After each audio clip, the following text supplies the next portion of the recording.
നമസ്കാരം. ഇന്ന് എൻ്റെ ഒരു നർമ്മഭാവനയാണ് ഞാൻ നിങ്ങൾക്ക് മുന്നിൽ അവതരിപ്പിക്കാൻ പോണത്. ഒരിക്കൽ റോഡിലൂടെ ഒരു ജാഥ പോവുകയാണ്. ആ ജാഥയിൽ അംഗങ്ങൾ വളരെ കുറവാണ്. വിരലിലെണ്ണാവുന്നവർ മാത്രമേ ഉള്ളൂ. അവൻ പറഞ്ഞുകൊണ്ട് പോകുന്നതിൽ ഇങ്ങനെയാണ്: തയ്യാറാണോ തയ്യാറാണോ വിട്ടുകൊടുക്കാൻ തയ്യാറാണോ എന്ന് പറഞ്ഞിട്ടാണ് അവർ പോണത്. അപ്പോൾ ഇത് കണ്ടു നിന്നവർക്കും കേട്ടു നിന്നവർക്കും ഒന്നും മനസ്സിലായില്ല. ഇതെന്താണ് ഇവരിങ്ങനെ പറയണത്, എന്ത് കാര്യമെന്ന്. അപ്പോൾ അതിനെതിരെ 2 പേര് വരണ്ടായിരുന്നു.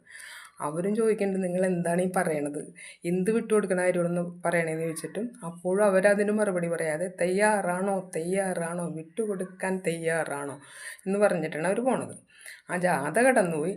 ഒരു 5 മിനിറ്റ് കഴിഞ്ഞപ്പോഴും ഒരാൾ തിരക്കിട്ട് ഓടി വരികയാണ് ഇവരോട്. അപ്പോൾ ഈ 2 പേരോടായിട്ട് ചോദിച്ചു, ഇപ്പോൾ ഒരു ജാഥ ഇതിലേ കടന്നു പോയോ?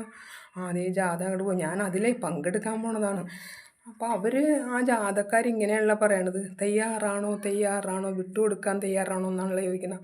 അത് എന്തിൻ്റെ ജാഥയാണ്? അത് കേരളം വിട്ടുകൊടുക്കുന്ന കാര്യമാണ് അവർ പറയണത്. കേരളോ? ആർക്ക് വിട്ടുകൊടുക്കാൻ? അപ്പോൾ ഓടി വന്ന ആൾ ചോദിച്ചേ, കേരളം ആരുടെയാണ്? കേരളം നമ്മുടെ അല്ലേ?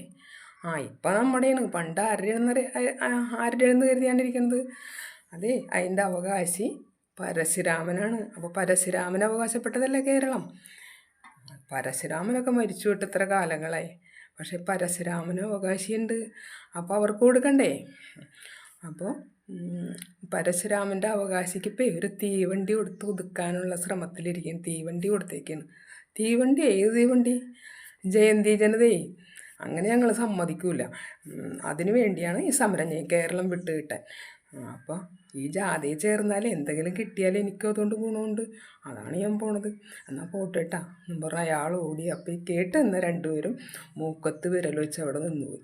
Thank you.